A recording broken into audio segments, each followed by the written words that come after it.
Not everyone is actually buying the whole idea of a polar vortex or the reality of it. And so I just want to show you what conservative talk show host Rush Limbaugh had to say. So, ladies and gentlemen, we are having a record-breaking cold snap in many parts of the country, and right on schedule.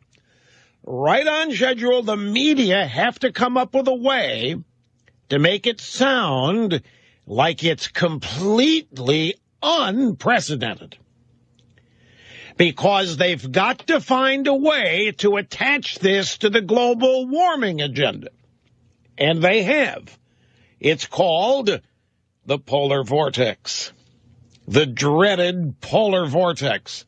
Do you know what the polar vortex is? Have you ever heard of it? Well, they just created it for this week. What do you make of the left-wing polar vortex conspiracy, Bernie? Well, you know, the problem is with climate change now, you can't have a debate. And I think that's the problem. Two sides have been dug in.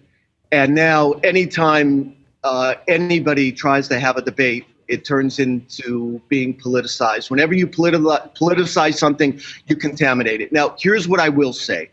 And even meteorologists that are on both sides of this argument, whether they are for climate change or believe in it or against it, we all agree on one thing.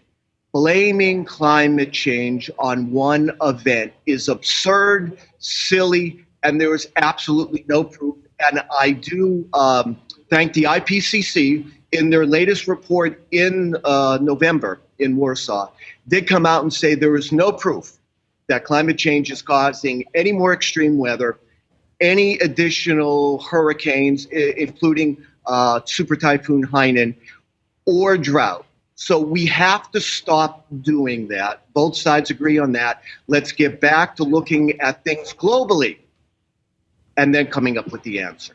What did you make of Rush Limbaugh's latest thing that he wants to just completely not believe in? I think it's calling it a liberal conspiracy. I think it's maybe going too far. An atheist conspiracy, though, that could be right on the head. I mean, who could believe in a benevolent God that it would allow it to be as cold as it was this morning when I was walking my dog? I felt like my hand went numb. I feel like the atheists were conspiring with the clouds to make sure that we're all miserable today, trying to break our faith.